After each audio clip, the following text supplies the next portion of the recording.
नमस्कार दोस्तों, ET money के यूट्यूब चैनल पे आप सभी का बहुत बहुत स्वागत है। दोस्तों, आज के इस वीडियो में हम चर्चा करेंगे कि सिप क्या होती है और ये काम कैसे करती है। आपने हिंदी में एक बहुत मशहूर कहावत सुनी होगी कि बूंद बूंद पानी से ही घड़ा भरता है। तो सिप भी इसी प्रिंसिपल के ऊपर काम करती है, जहाँ पे आप एक फिक्स्ड अमाउंट जो कि केवल 500 रुपये भी हो सकता है, उसको एक रेगुलर इंटरवल के ऊपर निवेश करते हैं। ये इंटरवल आप खुद डिसाइड कर सकते हैं। आप वीकली सिप भी कर सकते हैं, मंथली भी कर सकते हैं, क्वार्टरली भी कर सकते हैं या एनुअल सिप भी कर सकते हैं। दोस्तों, इस कॉन्सेप्ट को समझने के लिए हम एक एग्जाम्पल लेते हैं जो कि लोन से संबंधित है। क्या आपने कभी सोचा है कि हम लोन किस लिए लेते हैं?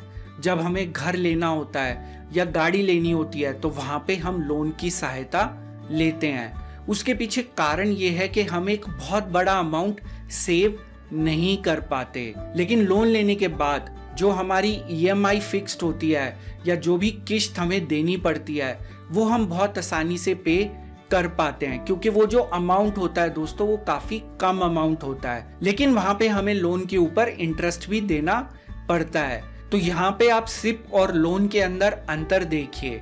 लोन के अंदर आपको इंटरेस्ट पे करना पड़ता है, लेकिन सिप के द्वारा आप हाई रिटर्न्स जनरेट कर सकते हैं और वहां पे आप एक बहुत बड़े अमाउंट को सेव भी कर सकते हैं। आप सिप के द्वारा किसी भी प्रकार के म्यूचुअल फंड के अंदर निवेश कर सकते हैं और लंबी अवधि के दौरान वेल्थ क्रिएट कर सकते हैं। यहाँ पे रिटर्न जनरेट करना और वेल्थ क्रिएट करना दो अलग अलग बातें होती हैं। रिटर्न जनरेट करना होता है जैसे कि हम फिक्स डिपॉजिट में निवेश करते हैं तो वहाँ पे हम केवल रिटर्न जनरेट कर रहे हैं, लेकिन अगर आपको वेल्थ क्रिएट करनी है तो वहाँ पे आप सिप के द्वारा निवेश कर सकते हैं। और दोस्तों, ये जो अमाउंट है ये ऑटोमेटिकली आपके बैंक अकाउंट में से डिडक्ट हो जाएगा जो भी इंटरवल आप चूज करेंगे। मान लीजिए आप मंथली सिप करते हैं और आप डिसाइड करते हैं कि मेरा जो सिप का अमाउंट है वो 5 तारीख को डिडक्ट होना चाहिए, तो हर महीने की 5 तारीख को वो अमाउंट ऑटोमेटिकली आपके बैंक अकाउंट से डिडक्ट हो जाएगा और अपने आप वो म्यूचुअल फंड के अंदर निवेश कर दिया जाएगा। अब दोस्तों, आपके मन में एक सवाल आ रहा होगा कि भाई मेरा अमाउंट भी डिडक्ट हो गया, उसको म्यूचुअल फंड में निवेश भी कर दिया गया, तो अब मुझे पता कैसे लगेगा? तो दोस्तों, यहाँ पे जो भी अमाउंट निवेश किया जाता है उसके बदले आपको म्यूचुअल फंड की यूनिट्स अलॉट की जाती हैं। मान लीजिए कोई म्यूचुअल फंड स्कीम है, उसकी एनएवी इस समय 20 रुपए है और यहाँ पे आप 1000 रुपए उस म्यूचुअल फंड स्कीम के अंदर निवेश करते हैं। तो दोस्तों, आपके निवेश के बाद आपको उस म्यूचुअल फंड स्कीम की 50 यूनिट्स अलॉट कर दी जाएंगी। अगर इस म्यूचुअल फंड स्कीम की एनएवी बढ़ती है, इंक्रीज होती है, तो आपका जो निवेश है वो भी इंक्रीज होगा। तो मान लीजिए 1 साल बाद इस म्यूचुअल फंड स्कीम की एनएवी 30 रुपए हो जाती है, तो जो आपकी 50 यूनिट्स हैं जिनको आपने 1000 रुपए में खरीदा था, अब उनकी वैल्यू 1500 रुपए होगी। तो दोस्तों, इस तरीके से आपका पैसा जो है वो ग्रो होता है। इससे आप एक वेल्थ क्रिएट करते हैं, ना कि रिटर्न जनरेट कर रहे हैं। तो दोस्तों, निवेशक के तौर पे आपके मन में अब सबसे पहला सवाल आ रहा होगा कि मैं सिप में निवेश क्यों करूं? तो यहाँ पे सबसे पहला फायदा जो है वो ये है दोस्तों कि जब भी आप किसी म्यूचुअल फंड स्कीम में निवेश करते हैं तो सिप के द्वारा आपकी जो कॉस्ट है आप उसको एवरेज आउट कर सकते हैं। जैसा कि आप जानते हैं कि मार्केट एक साइकिल में मूव करती है। मार्केट कभी बियरिश होगी, फिर बुलिश हो जाएगी, फिर बियरिश होगी और फिर बुलिश हो जाएगी। तो यहाँ पे जब आप सिप के द्वारा निवेश कर रहे हैं तो मार्केट मान लीजिए इस समय बियरिश है या मार्केट इस समय डाउन है, तो वहाँ पे आपको ज़्यादा यूनिट्स अलॉट होंगी। जब मार्केट ऊपर की तरफ जाएगी तो आपको कम यूनिट्स अलॉट होंगी। तो उससे क्या है कि आपकी जो कॉस्ट है वो एवरेज आउट हो जाएगी। आप जब मार्केट नीचे की तरफ है तब आप ज़्यादा यूनिट्स परचेज कर रहे हैं, ज़्यादा यूनिट्स खरीद रहे हैं, लेकिन जब मार्केट पीक पे है या बुलिश है उस समय आप कम यूनिट्स खरीद रहे हैं। इससे आपकी जो टोटल कॉस्ट है वो एवरेज आउट हो जाएगी और मार्केट की जब साइकिल चेंज होगी, मार्केट जब बियरिश से बुलिश रन के अंदर आएगी, तो वहां पे आपकी क्योंकि कॉस्ट अब कम है, एवरेज आउट है तो आपको बहुत बेहतरीन रिटर्न्स मिलेंगे। आप वहां पे एक बहुत अच्छी वेल्थ क्रिएट कर सकते हैं अपने निवेश के ऊपर। तो आप अपने निवेश को ग्रो होता हुआ देख सकते हैं। तो दोस्तों मार्केट क्योंकि एक साइकिल के अंदर मूव करती है, इसलिए मार्केट के अप्स एंड डाउन्स के बारे में आपको ज़्यादा चिंता करने की आवश्यकता नहीं है अगर आप सिप के द्वारा निवेश करते हैं, क्योंकि सिप के द्वारा आपकी जो कॉस्ट है वो एवरेज आउट हो जाएगी और आपको वहां पे बेहतरीन रिटर्न्स मिलेंगे। दोस्तों यहाँ पे दूसरा फायदा है पावर ऑफ कंपाउंडिंग। क्या आपको मालूम है कि जो बहुत बड़े निवेशक हैं वॉरेन बुफेट जी, उन्होंने 14 साल की उम्र में निवेश करना शुरू कर दिया था, लेकिन उनका जो पैसा है वो एक्सपोनेंशियली ग्रो होना शुरू हुआ जब उनकी उम्र थी 50 साल।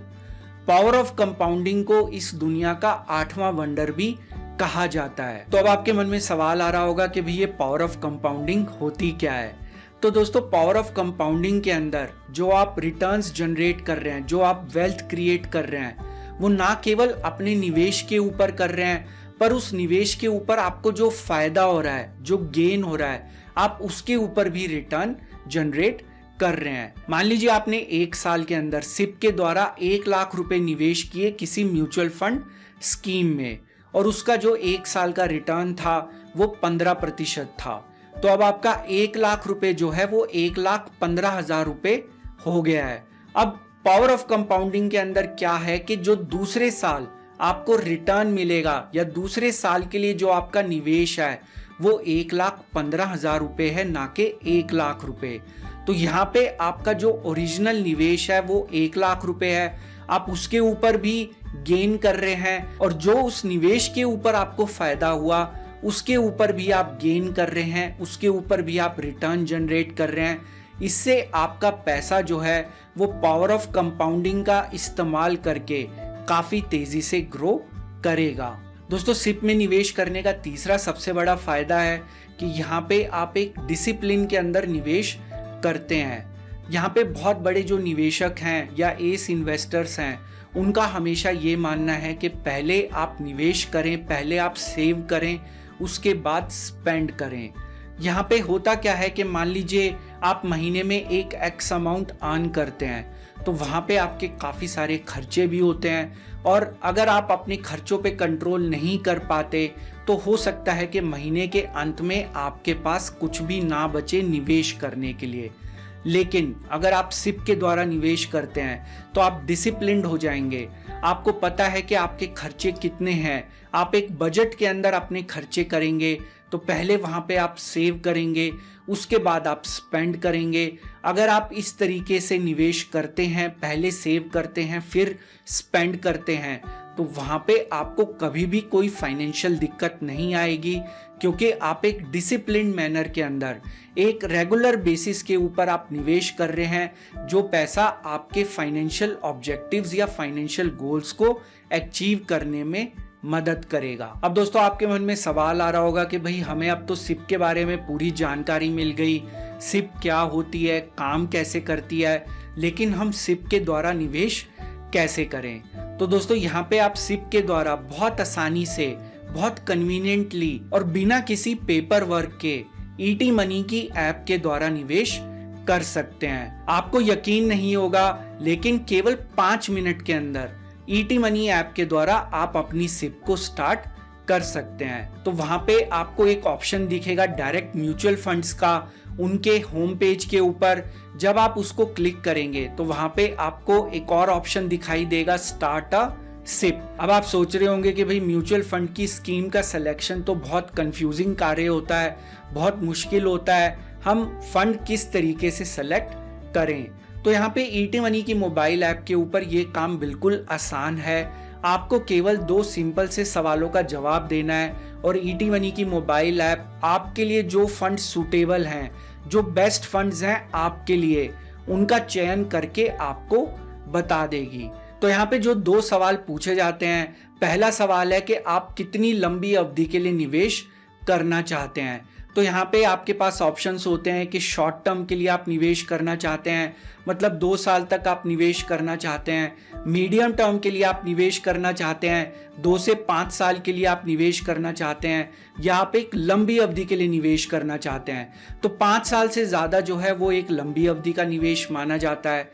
इसके अलावा जो दूसरा सवाल है दोस्तों, वो सवाल ये है कि आप कितना रिस्क लेना चाहते हैं, क्योंकि ये काफ़ी महत्वपूर्ण फैक्टर होता है। अगर आप कहीं पे भी निवेश कर रहे हैं तो आपको कितना रिस्क लेना है वो आपको मालूम होना चाहिए। तो ईटी मनी की मोबाइल ऐप आपके लिए जो फंड सूटेबल हैं या बेस्ट हैं आपके लिए, उनका नाम आपको दिखा देगी, आपको सजेस्ट करेगी। तो उनमें से आप कोई भी म्यूचुअल फंड स्कीम सिलेक्ट कर सकते हैं जो आपके लिए बेस्ट है। तो दोस्तों यहाँ पे ईटी मनी मोबाइल ऐप के ऊपर सिप स्टार्ट करना बहुत आसान है और उसकी पूरी जानकारी मैंने आपको इस वीडियो के अंदर दी है। ये पूरी प्रक्रिया जो है पेपरलेस है, ऑनलाइन है, बहुत आसानी से आप केवल 5 मिनट के अंदर अपना निवेश शुरू कर सकते हैं और इस निवेश को आप इस ऐप के द्वारा ट्रैक भी कर सकते हैं। तो दोस्तों अगर आप इसी तरह के जानकारी से भरपूर वीडियोस देखना चाहते हैं तो आप इसी समय ईटी मनी के यूट्यूब चैनल को जरूर सब्सक्राइब करिए। उसके साथ दिखाए गए बेल आइकन को क्लिक करना मत भूलिएगा, ताकि जब भी कोई नया वीडियो अपलोड हो उसकी नोटिफिकेशन तुरंत आपको अपनी ऐप या ईमेल के ऊपर मिल जाए। अगर ये वीडियो आपको पसंद आया तो इसे आप अपने सोशल मीडिया प्रोफाइल्स के ऊपर, व्हाट्सएप ग्रुप्स के ऊपर अपने फ्रेंड्स और रिलेटिव्स के साथ भी शेयर कर सकते हैं। और दोस्तों आप हमें ये बताना मत भूलिएगा कि आप इस चैनल के ऊपर और किन टॉपिक्स के ऊपर, किन विषयों के ऊपर वीडियोस देखना पसंद करेंगे। इस बारे में आप अपनी राय या अपने विचार इस वीडियो के नीचे दिए गए कमेंट सेक्शन में मेंशन कर सकते हैं और आपके पसंदीदा टॉपिक्स के ऊपर आने वाले समय में हम इस चैनल के ऊपर और भी वीडियोस आपके साथ शेयर करेंगे। तो दोस्तों आज का वीडियो देखने के लिए आप सभी का फिर से बहुत बहुत शुक्रिया। हम फिर मिलेंगे अगले वीडियो में एक नई जानकारी के साथ, एक नई सीख के साथ। तब तक आप अपना ध्यान रखें। Mutual fund investments are subject to market risks. Read all scheme related documents carefully.